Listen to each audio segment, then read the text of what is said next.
যদি থাকে নসিবে ঘুরে ফিরে আসিবে। যার মন পরিষ্কার সেই ব্যক্তি কিন্তু আল্লাহ তাআলার প্রিয় বন্ধু হয়। হ্যালো এভরিওয়ান, আসসালামু আলাইকুম। কাছে দূরে দেশ এবং দেশের বাইরে থেকে যে যেখান থেকে আমার এই ব্লগটি দেখছেন, আশা করি আল্লাহর রহমতে আপনারা সবাই ভালো আছেন, সুস্থ আছেন। আলহামদুলিল্লাহ আমরাও বেশ ভালো আছি। নতুন দিনে নতুন একটি ব্লগ শুরু করতে যাচ্ছি, আশা করি আপনাদের কাছে ভালো লাগবে। তো চলে এসেছি আমি আড়ংয়ে। প্রয়োজনীয় কিছু কেনাকাটা দরকার ছিল, সেই জন্য এসেছি। তো আহামরি কিছু নিব যে সেটা না, আসলে অনেক দিন যাবত আমি একটু প্ল্যান করছিলাম যে আমার শখের কিছু জিনিস প্রয়োজন ছিল, সেই জন্যই আসা। তো আগে তো আমি হুটহাট করে কোনো কিছু বুঝি নাই, অনেক কিছু কেনাকাটা করেছি সংসারের জন্য, কিন্তু এখন তো বুঝি যেটা আমার প্রয়োজন আমি কিন্তু সেটাই কেনার চেষ্টা করি। যেটা আমি ব্যবহার করব না বা কাজে আসবে না এ ধরনের জিনিস আসলে কেনা আমার মনে হয় না ঠিক দরকার আছে। তো যাই হোক, আমি তো জানি না আমার এই ব্লগটি কে বা কারা কোত্থেকে দেখছেন। যে যেখান থেকে দেখছেন ব্লগটি শুরু থেকে শেষ পর্যন্ত দেখবেন, আর একটা লাইক দিয়ে ভিডিওটি কন্টিনিউ করে যাবেন। আর যদি বেশি ভালো লাগে, যদি আপনি প্রয়োজন মনে করেন যে আমার ব্লগ থেকে কোনো কিছু আপনি শিখতে পারছেন, তাহলে আপনি চাইলে আমার চ্যানেলটি সাবস্ক্রাইব করে আমার সঙ্গে থেকে যেতে পারেন। আর অলরেডি এই কাজটি যারা করে দিয়েছেন তাদেরকে জানাই অসংখ্য ধন্যবাদ, আমার মন থেকে অনেক অনেক দোয়া এবং ভালোবাসা। তো আড়ংয়ের এই সমস্ত জিনিসগুলো দেখে কার মাথা ঠিক থাকে বলেন তো? মনে হয় যে প্রত্যেকটা জিনিস নিয়ে নেই। প্রত্যেকটা জিনিস খুবই কোয়ালিটিফুল ছিল, আর মাশাআল্লাহ এই বেতের জিনিসগুলো দেখলে আমার মাথা নষ্ট হয়ে যায়। আসলে এগুলার একটু প্রাইস বেশি, তো আমার মনে হয় অনেক বেশি প্রাইস।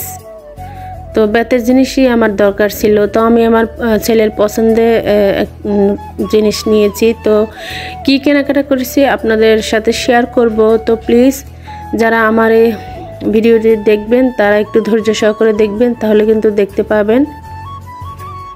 নতুন নতুন অনেক জিনিস এসে মানে এখানে আনা হয়েছে। তবে আমার মনে হয় যে আড়ংয়ে আসলে আপনারা একটু ভালোভাবে যাচাই বাছাই করে কেনাকাটা করবেন, কারণ আমি আজকে মানে একটু ঠকে গিয়েছি। তো আমাকে যে লিস্ট দেওয়া হয় সেটা ওরা দেয়নি, হয়তো ভুলে গেছে, আর টাকাও একটু বেশি নিয়েছে। টাকার হিসাবটা আমাকে ফুল দেওয়া হয়নি, তো কি আর করা, যাই হোক ওটা ওদের নসিবে ছিল। তো আমার মতো এরকম ভুল আর আপনারা করবেন না, যারা ওখান থেকে কেনাকাটা করবেন লিস্ট নিয়ে নেবেন। তো হিসাব তো আসলে ওরা যা করে সেটা নিজেরা করা হয় না। আসলে আমার মনে হয় কিছু কিছু সময় ওনার উপর ডিপেন্ড না করে নিজেরাও কিন্তু একটু মানে চিন্তা ভাবনা করে চলা উচিত। তো যাই হোক, এই যে এখন আমি একটু মধু উঠিয়ে নিচ্ছি, কারণ শীতকালে মধুটা কিন্তু স্বাস্থ্যের জন্য অনেক ভালো। রং চা দিয়ে মধু কিন্তু আমরা সবাই লাইক করি, আমি কিন্তু সেই জন্য এনেছি। আর সকালবেলা আমি আমার ছেলে মেয়েকেও 1 চামচ করে খাইয়ে দিই, এতে করে ওদের শরীরটা গরম থাকে, আর এটা কিন্তু স্বাস্থ্যের জন্য অনেক ভালো। তো যাই হোক, এই যে আমার হাজব্যান্ড কিছু বাজার সদাই এনেছিল, এইগুলো আমি এখন উঠিয়ে নিব। আসলে ভিডিওর মধ্যে কিন্তু অনেক ভুল ত্রুটি হয়, প্লিজ আপনারা ক্ষমা সুন্দর চোখে দেখবেন। তো নিত্য প্রয়োজনীয় জিনিস যেগুলো, সেগুলো আসলে মানে এগুলার মনে বরকত উঠে গিয়েছে। কি আর বলবো, কিভাবে যে জিনিস শেষ হয়ে যায়, মানে দেখতে দেখতে সব কিছু যেন শেষ হয়ে যায়, কোনো কিছুরই বরকত নাই। তো যাই হোক, মাছ এনেছিল, আমি মাছগুলো সুন্দর করে ক্লিন করে ধুয়ে রেখে দিয়েছি। তো কথা বলতে বলতে আমি রান্না করতে চলে এসেছি। আজকে খুবই মজার রান্না বান্না করব, ডালের তরকার রেসিপি আর পেঁপে দিয়ে বাটা মাছ রান্না করব, ভীষণ মজার রান্না। সাগরের মাছের মধ্যে আমরা বিশেষ করে আসলে কোনো তরকারি দিই না, তবে অল্প একটু দিলেও কিন্তু খারাপ লাগে না। সাগরের মাছটা কিন্তু এটা কিন্তু আপনার স্বাস্থ্যের জন্য অনেক ভালো। আর আমার মনে হয় যে কোনো মাছ বা মাংস কষিয়ে বা ভাজি করে রান্না করলে মনে হয় মশলাপাতিগুলো ভালো করে ঢুকে আর খুবই ভালো লাগে। কাঁচা মাছ মাংসের স্বাদ অন্যরকম, আর এই যে কষিয়ে বা ভাজি করে রান্না করার স্বাদটা অন্যরকম। যাই হোক, যার যেরকম ভালো লাগে আপনারা সেভাবে রান্না করবেন। কথা বলতে বলতে এখানে কিন্তু আমি সমস্ত মশলাপাতি দিয়ে দিয়েছি। আর এই যে সবশেষে মাছ যেহেতু কাঁচা দিলাম, তো আরেকটু মশলা দিলাম আর লবণও দিব মাছের উপর দিয়ে, এতে করে আমার মনে হয় ভালোভাবে সব কিছু ঢুকে যায়।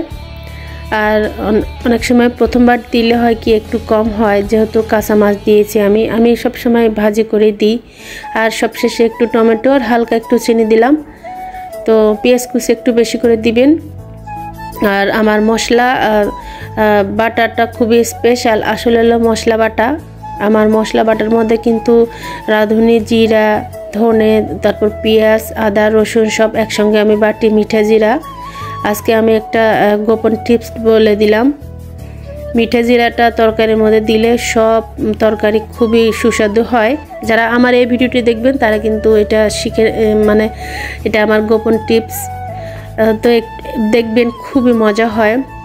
তো আসলে ব্লগের মাধ্যমে যদি কোনো কিছু আপনাদেরকে শিখাতে না পারি তাহলে ব্লগ করা মনে হয় আমার কোনো দরকার নাই। যাই হোক, নিজে যেমন শিখি, তো মানে আমি যা জানি সেটা আপনাদের সঙ্গে শেয়ার করার চেষ্টা করি। আসলে শেখার কোনো শেষ নেই, মৃত্যুর আগ পর্যন্ত কিন্তু আমরা শিখতে পারি, জানতে পারি, এটা কিন্তু কোনো খারাপ না। যাই হোক, এখানে ডালের তরকারি রেসিপিটা আমি যে দারচিনি, এলাচি, লবঙ্গ, তারপরে একটু কাজু দিয়ে দিলাম, আদা রসুন বাটা দিয়ে দিচ্ছি, ধনে গুঁড়া, জিরে গুঁড়া, মরিচ গুঁড়া, হলুদ গুঁড়া, লবণ, তো পেঁয়াজ কুচি, রসুন কুচি এগুলাই দিয়েছি, কাঁচামরিচ দিয়েছি আর গুঁড়ো মরিচ অল্প দিয়েছি। আর সবশেষে বাগার দিব যে রসুন কুচি, তারপর পেঁয়াজ, শুকনো মরিচ আর যে একটু পাঁচফোড়ন দিয়েছি। এগুলো একটু বেশি করে দিতে হবে, এতে করে মানে আপনার তরকারিটা খেতে ভীষণ মজা হবে। আর একটু টমেটো দিয়েছি, সবসময় একটু চিনি দিব, যেহেতু টমেটো টক সেই জন্য আর একটু ধনেপাতা দিয়ে দিলাম। ভীষণ মজা হয়। আমরা প্রায় সময় এই তরকারি রান্না করে খেলে আমার খুব 3 রকমের ডাল ছিল। কথা বলতে বলতে আমি কিন্তু আমার রান্নাগুলো কমপ্লিট করে নিয়েছি। এখানে এই যে ডালের তরকারিটা আর এখানে পেঁপে দিয়ে বাটা মাছটা রান্না করে নিয়েছি। তারপর ভাতটা আমি অফ ক্যামেরাতে করেছি। আর এই যে এখানে মিষ্টি কুমড়া ভাজি, এখানে আরেকটি ভাজি আছে সিম, আলু আর গাজর। মাশাআল্লাহ, প্রত্যেকটা রেসিপি অনেক সুস্বাদু হয়েছিল। তো বাসায় আপনারা একটিবার হলে আমার এই রেসিপিগুলো ট্রাই করে দেখবেন, খেতে খুবই মজা হয়। যাই হোক, আপনারা তো সবাই জানেন, পারেন, তবে আমি যেটা করি সেটাই আপনাদের সঙ্গে শেয়ার করি। তো আমি ওদেরকে খাবারগুলো দিয়ে দিব আর আমি আমার সমস্ত কাজ শেষ হলে আমি খেয়ে নেব। যাই হোক, এখন আমি চলে এসেছি আমার শখের কেনাকাটাগুলো আপনাদের সঙ্গে শেয়ার করার জন্য। তো এই যে আমি যে এই জিনিসটা নিয়েছি, এটা কিন্তু আমার অনেক দিন ধরে আমার খুবই ইচ্ছা ছিল। তো আজকে আলহামদুলিল্লাহ আমার শখটা পূরণ হয়ে গিয়েছে। প্রাইসটা কিন্তু অনেক ছিল, এই দুটো জিনিসই আমার 1000 টাকার মতো চলে গিয়েছে, আরও বেশি নিয়েছে ওরা। তো যাই হোক, প্রাইসটা তো আমি দেখিয়ে দিলাম।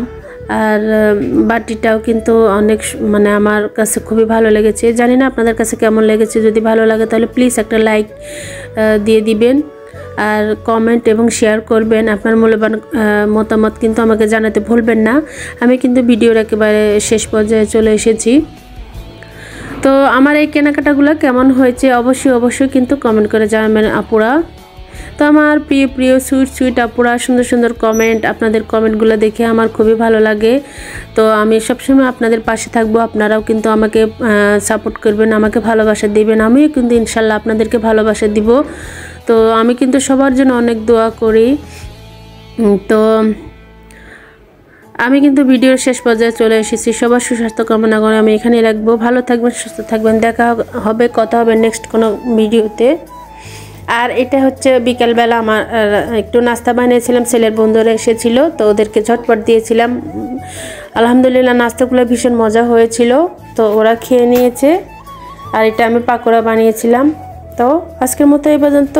টেক কেয়ার, বাই বাই, আল্লাহ হাফেজ, আসসালামু আলাইকুম।